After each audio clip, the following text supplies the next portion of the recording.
Wakala wa Chakula, Dawa na Vipodozi Zanzibar ZFDA kwa kushirikiana Mamlaka Mapato Tanzania TRA wameteketeza tani 90 za bidhaa za chakula aina pipi na chokoleti zilizopitwa na muda wa matumizi kwa binadamu. Akizungumza katika eneo la uteketezaji huko Jaa Kuu la Kibele, mkoa wa Kusini Unguja, mkuu wa ukaguzi wa chakula ZFDA Mohamed Shazil Shauri amesema hatua hiyo imechukuliwa ili kulinda afya za wananchi. Na wakala wa chakula imepata taarifa kupitia TRA kwamba wana mzigo ambao wameuzuia kwa muda mrefu na umefikia muda wake wa matumizi kumalizika.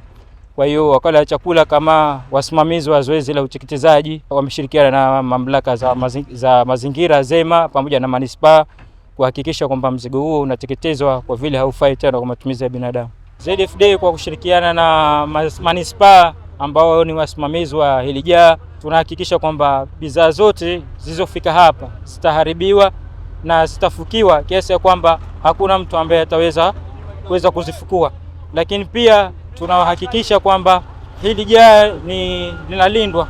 Kwa hiyo watu ambao hawahusiki hawawezi kufika katika eneo hili. Kwa upande wake, msaidizi meneja wa shughuli za bandari kutoka TRA Ibni Ahmad Haji amesema mzigo huo ulibainika tangu ulipoingia Zanzibar tayari umeshapita muda wa matumizi. Kwenye zoezi hili la uteketezaji wa bidhaa, TRA tunasema kama ndo initiate, ndo wa mwanzo, kwa sababu tumekagua hizi bidhaa na baada ya ukaguzi wetu tukakuta kwamba hizi bidhaa kuna hitilafu.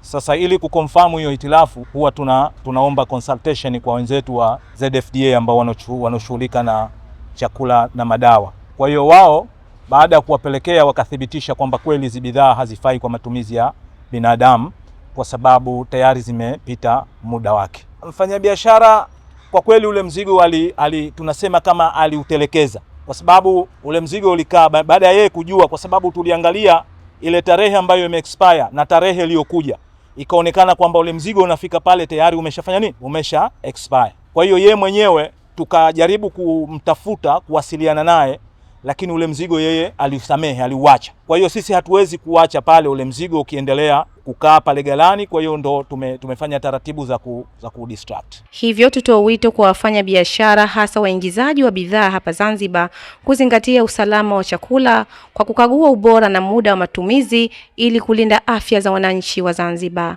Amina Omar, Al-Fatah TV Online. Kutokana na thamani na kujali taarifa kutoka sehemu mbalimbali, Al-Fatah TV Online inaomba ushirikiano wako mtazamaji, kutoka popote ulipo, kutupa taarifa za matukio mbalimbali ili tuyafanyie kazi na kuyarusha hewani, kama vile taarifa, habari, mikasa au matukio. Si hayo tu, pia unaweza kutupa taarifa kuhusu watu wanaokabiliwa na matatizo mbalimbali ya kimaisha ili tuyafanyie kazi kupitia jumuiya yetu ya kutoa misaada muhimu ya kijamii, Al-Fatah Charitable Association Zanzibar.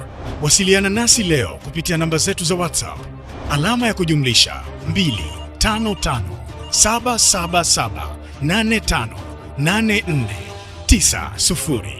Wasilisha kwetu leo, tuifikishe kwa jamii leo. Al-Fatah TV Online, dira ya umma.